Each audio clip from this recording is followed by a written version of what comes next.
Meron kanina nagtatanong tungkol dito sa ano, pakinggan nga natin to, yung post ni Bisdak.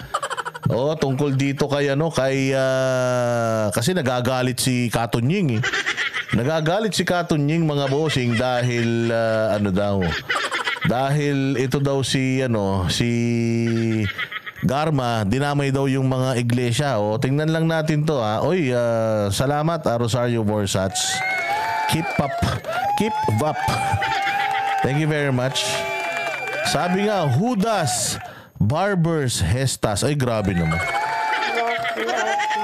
Barabas. Judas Barabas Hestas. Akala ko Judas Barbers Hestas.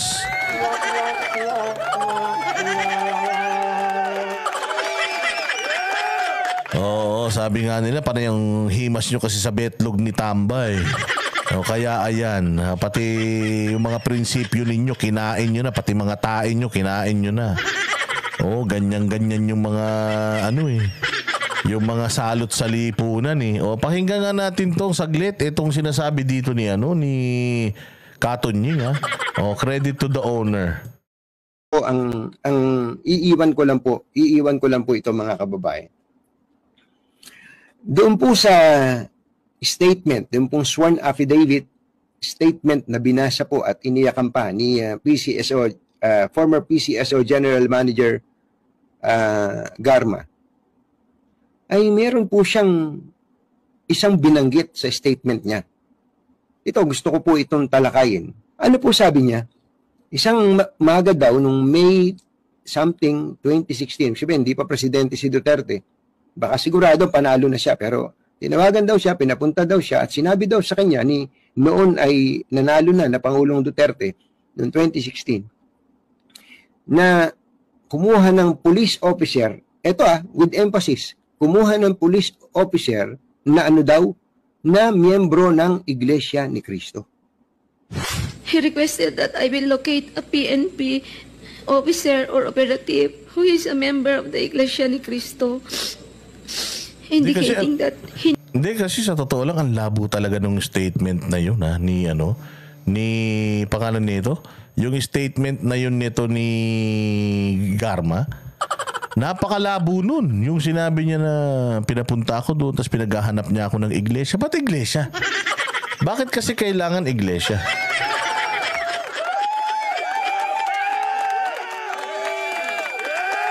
Di ba? Bakit kailangan iglesia yung ipapatawag? Hindi ba pwedeng saksi ni Jehovah, ganyan?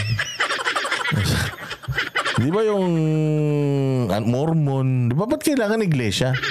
Hindi niya rin nabanggit kung bakit kailangan iglesia, no? So talagang magagalit talaga ang iglesia ni Cristo dito sa parang putya yata, pati iglesia ni Cristo sinisiraan nyo na porket nakipagkita si Inday Sara doon Porkit nakipagkita si PRRD doon sa Iglesia ni Cristo, parang pati Iglesia ni Cristo dinadamay nyo na.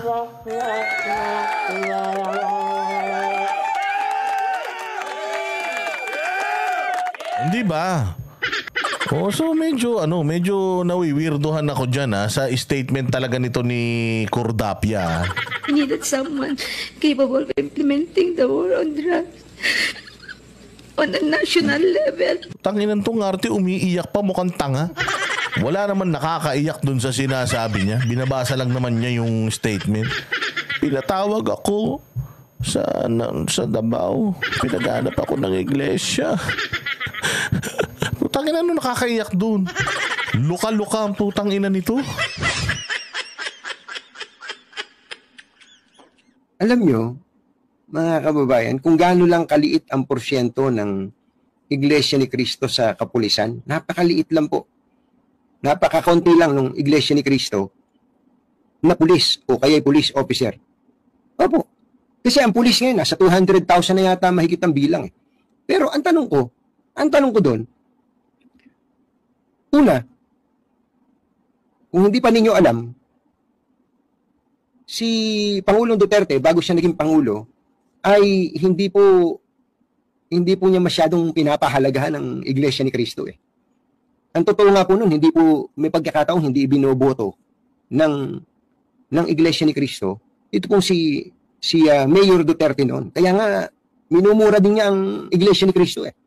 Ngayon, para sabihin niya, kung totoo man yun, na kumuha ng police officers ng mga Iglesia ni Cristo, salita ni Garma yun, na di umano inutos ni Pangulong Rodrigo Duterte. Pangalawa,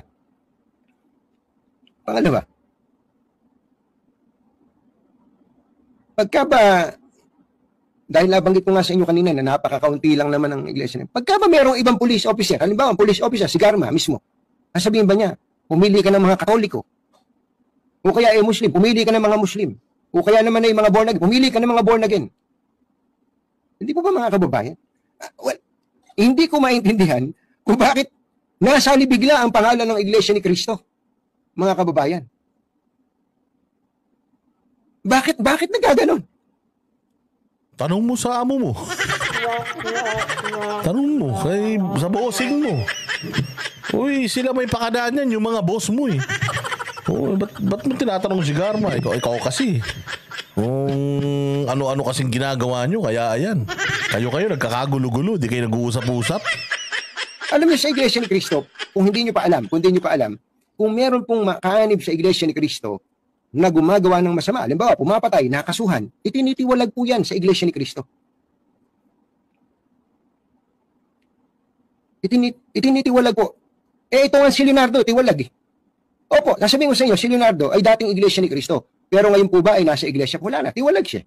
Bakit? Sapagkat sa Iglesia ni Cristo, meron pong tinatawag na pagtitiwalag. Opo, may kinakailangan pong sa iglesia, opo, meron pong ganong tuntunin sa iglesia eh. Kaya nagtataka ako kung bakit sa statement ni Garma, ano ba gusto nilang sabihin? Gusto ba nilang sirain ang Iglesia ni Cristo? Kasi yan ang sinasabi ko. Yan ang sinasabi ko sa inyo. Yung mga kapatid natin dito ng mga Iglesia ni Cristo, yan ang sinasabi ko sa inyo. Na kung kaya nilang sirain ang KOJC, kaya rin nilang gawin sa inyo.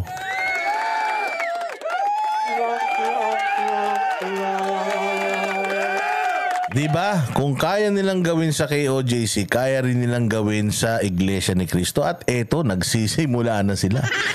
Naniniwala na kayo sa akin? Kaya nga kung gusto nyo ng protection, maproteksyonan ang lahat ng mga religious organization dito sa Pilipinas from politics, yung separation of church and the state, aba mga boss, iboto nyo na si Pastor.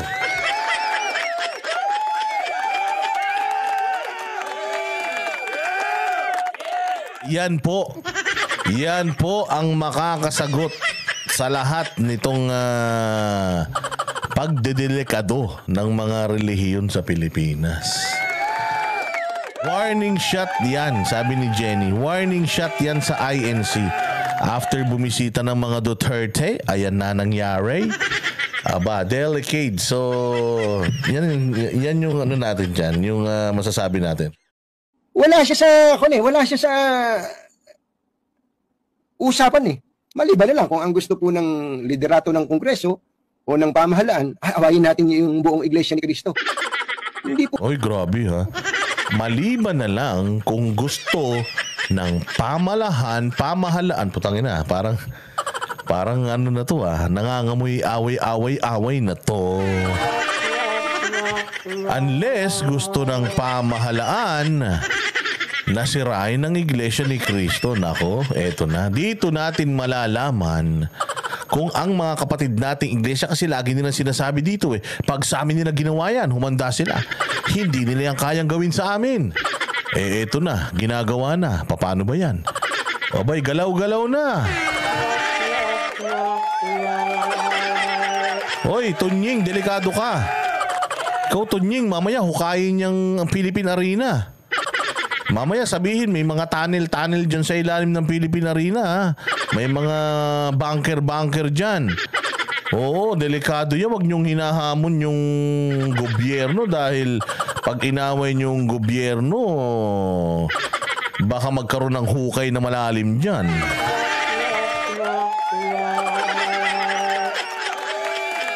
Oo, kasi sabi niya, aawayin natin ang iglesia. Sabi nga niya, yung gobyerno, unless yan ang gusto ng gobyerno, unless yan ang gusto ng kongreso, ba, mabigat tong mga binitawan ni Katunying. Mukhang mukhang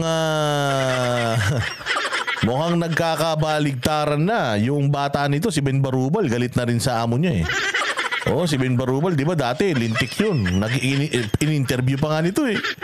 Oo, sa sobrang tuwa nila eh. Tapos ngayon, galit na sa kanila, binabanatan na rin sila. So eto, yung bossing ni Ben Barubal. Pucha, may na rin, bumabanat na rin sa mga amo niya. Aba, ibang klase. Tingnan pa natin. Hindi po tama ito eh. Bakit po hindi namin, ako mismo, paano hindi ko iisipin na merong sadyang inilagay ang pangalan ng iglesia doon? Nabasa naman ninyo yung statement ni Garma eh. Nabasa naman ninyo eh. Pwede nyo nga itanong, ba't ba nakalagay yung dito? Hindi, huwag mo nang isama yan dahil sa, ano ba yun? Paano yung ibang pulis? Di ba katoliko yung ibang pulis? Mahirap eh, kasi, pwede ba namang, porkit merong isang INC member, sasabihin mo na yung pambihira naman, no? Iisip ka tuloy, ano ba layunin? Ano ba pakay? Ano ba pakay nitong ating mga kaibigang mambabatas? Uy, kaibigan mo at pala pati na rin mismo ni Garma. Uy, kaibigan mo pala eh. Kausapin mo. Di ba? Ano ba pakay? Para bigla pa ninyong babanggitin ng pangalan ng Iglesia ni Cristo. Ano pakay?